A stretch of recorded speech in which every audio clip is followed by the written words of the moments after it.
哎，我呀，经常在评论区看到一个问题，就说彩莹啊，你到底看上大胖媳妇啥了？就她到底有什么好的？今天咱说实话啊，她这个人吧，就从非常传统的意义和标准来看，作为一个丈夫，他可能不是一个顶天立地的好丈夫，但是作为一个媳妇儿，他绝对是个好媳妇儿。咱就说带孩子这个问题上啊，说良心话，比我积极主动，她非常喜欢，非常享受带着孩子去探索世界。这不今天刚领着孩子去体验太空飞行去了吗？我和孩子们都飞了，拿铁呢一点就着，窜天猴嘛。但是孩子们的爹没起来，被退款了。糟糕 ，Oh my god， 魔法怎么失灵了？天空真的好大，蓝色。因为对于太空，它太沉，它是宇宙不能承受之重。玩完，他还问早达：“你看懂了失重的结果没？”早达说：“我看懂超重的结果了。”完全不气馁，回家继续做科学实验，老想上花活。早达最近听到了年的故事，非常恐慌，跟他爸说：“咱们也得整点爆竹才能吓跑年。”他爸说：“我也没在街上看着过爆竹啊，不知道上哪买去，感觉是一个内部流通的一个什么玩意儿。但是爸学过偏方，他说爸在家给你制造一个巨型泡沫喷射，砰一下，照样吓跑年。准备好了吗？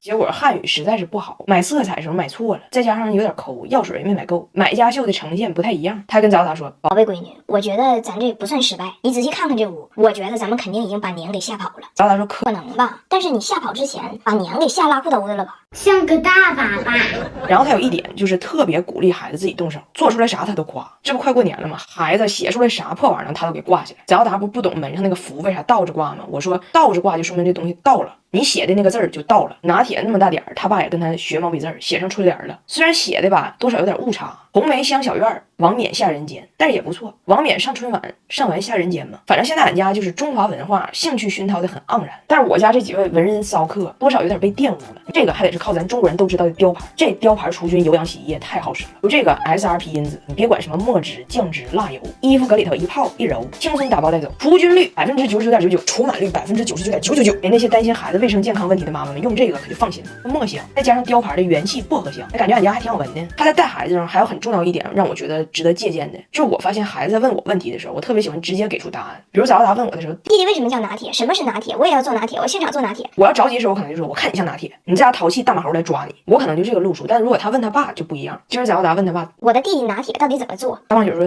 怎么做呢？那不如今天咱们就现场熬制拿铁。小野，喂，这谁？这是咖啡色。搅吧搅吧。拿铁机，你们是拿铁。哟，拿铁是要这个。这是雪顶拿铁，好喝。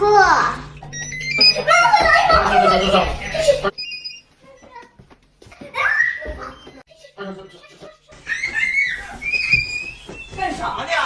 就是这个拿铁。今天让我们来继续我北上格拉斯哥给苏格兰小伙装爹破折号。为什么我觉得苏格兰那么像东北？这个年度大戏，首先就是这个刘海绿洲伤心事，这个苏格兰牦牛和咱们的东北傻狍子，这两个本身就是一个同源的灵魂，在不同地域的生物体现嘛，对吧？还有一个就是他这个拉胯的口音嘛，就跟东北特别像。其实苏格兰和东北都算上啊，好的大学的密度其实不低，人们其实受的教育程度还行，但是就是只要张嘴的一瞬间，高等教育的痕迹在唇齿之间灰飞烟灭。还有一个不就自来熟吗？我说了，我在公共大巴上飘过膝了，完老头要弹我脑壳吗？今天咱继续唠唠他这个自来熟啊。就我的主要目的北上不是去装爹去了吗？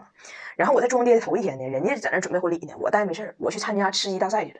它的规则是啥呢？就给你一篮就腌制的特别辣的那个炸鸡，就有点像咱那种变态烤翅变态炸鸡。然后你在10分钟之内你得把这个鸡吃完，而且吃完以后呢，之后这5分钟你还不能喝任何饮料。如果能挺过来呢，你就赢了。如果你赢了呢，就饭店把这单给你免单，然后送你一杯免费的酒水。最重要的是你名可以上墙。我的名是上墙了，但是我名好像有点硬，有点克强，就被我名上过的唯一企业，好像1个月以后就黄了。然后我跟我老公是一块去的，俺俩同时开赛的。他刚吃第一个鸡翅呢，还没吃完呢，这脸就无家俱红了，就整个嘴巴头通通的，可吓人了。完我瞅他，我就寻思他可能是就是不太适应吃辣的呗，就是加拿大人。然后我说你别掉链子，我还鼓励他，我说你别掉链子，你坚持住。结果不到1分钟，脸白了，秃秃了，这浑身冒冷汗。我一看完了，摊稀了，那我不能让他再坚持了，你赶紧让他下场吧。就这架势，你明天还有婚礼呢，别人家第2天结婚，我头一天吃鸡给自己吃成寡妇了。我的加拿大猪队友就这么下场了，一个鸡翅干下场了。那我一个人搁这坚持呢，就在客场坚持住呢。那随着我盘中就是折阴母鸡慢慢的消退哈，我身边慢慢聚集起了一群匈奴长相的男子。这一群人哈，人高马大，面色红润，胡须茂盛，站一圈，像东北人似的，爱卖单卖上单了。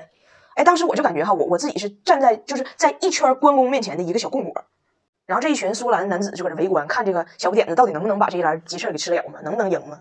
那时候我知道啥，赶鸭上架就这么赶的，为啥呢？就那一刻，我忘记了被辣椒侵蚀的红唇霹雳，我也不去想明天厕所面临的一片狼藉，我心中冉冉升起的就是那面鲜艳的5星红旗。一个加拿大人倒下了，100个东北人站起来呀，这么多人看着呢，是吧？我就踢了秃噜给鸡翅全给吃了。吃鸡翅的过程中，这过程还不是最痛苦的，关键是你把这鸡翅吃完了以后，一撂块，然后服务生拿了一个定时器，5分钟之后这5分钟啥也不能喝，就干拉。这5分钟给我拉的，哎呦妈呀，火急火燎的，这个老痛。我今天好像本来想讲的是这个苏格兰人是怎么和东北人一样自来熟的，是吧？完光讲鸡翅了，是吧？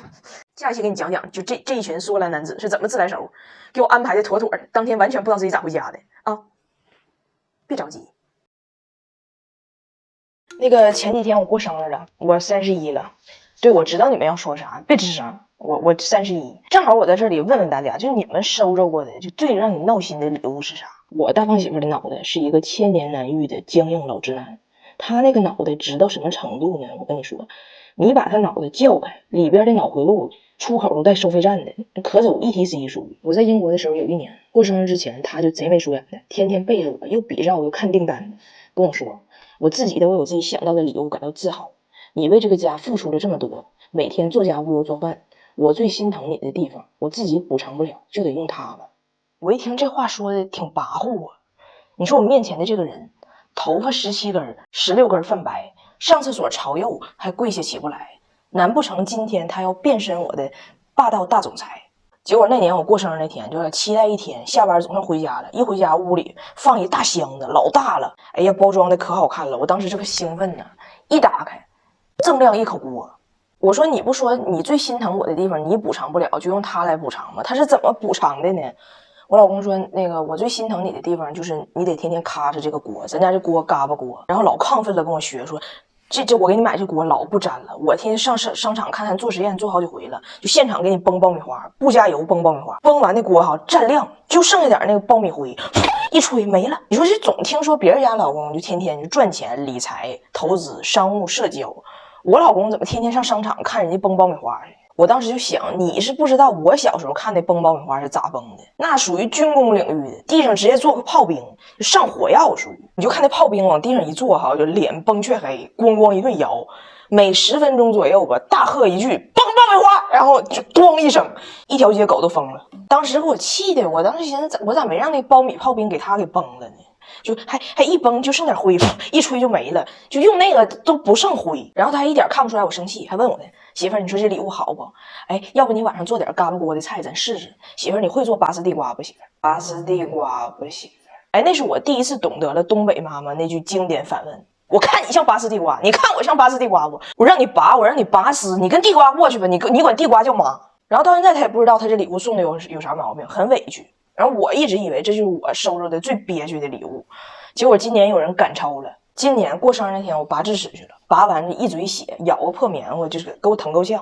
这时候来了一条短信，彩玲姐祝你生日快乐，我是某某某电视台编导缺心眼儿啊，我们全组的人都特别喜欢你，正好送你一个小礼物，我们正在精心策划一档节目，然后觉得就是简直就是为你量身打造的，现在我把这个节目的策划案给你发过去，你看你有没有兴趣啊？几秒钟之后，手机叮一声传来我来自电视台的小礼物，上边4个大字：女人40，女人40。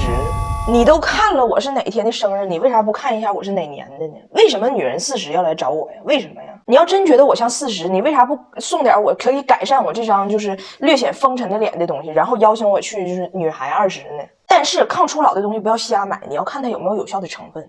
我跟你说，以前我在英国就想打工，我想去科研室打工，我以为卖化妆品这活老容易了，随便说呗，就是这个润肤那个补水就行了呢。但是他家不行，因为我面试的时候没背下来，他家每个东西是什么成分，就什么和什么成分可以管什么事儿，没背下来，给我拒绝了，没要我，真的。但后来我知道他家就是开药房起家的嘛，他们家产品在乎的就是成分。就他家那高保湿面霜是不是谁用谁都说好使？抗初老需要的东西是啥？真 A 醇、烟酰胺、弹力多肽，这些是管你褶子的东西。但如果就是管褶子就抗衰抗狠了，这边褶子还没抚平呢，先给脸皮整疯了，天天过敏、泛红、冒痘啥的也不行。还得有神经酰胺、心呋仪、透明质酸这些成分给肌肤维稳。所以科颜氏家的 A 醇让你很快看到淡化纹路的效果。抬头纹、川字纹、鱼尾纹、法令纹、木偶纹、颈纹，轻轻敲醒沉睡的心灵，慢慢睁开你的眼睛，看看忙碌的科颜氏是否依然能把6种大褶子抚平。顺便问问你们，过生日的时候，你们的男朋友或者老公送没送过让你很闹心的礼物？你们身边有没有这种就是 ETC 脑回路患者？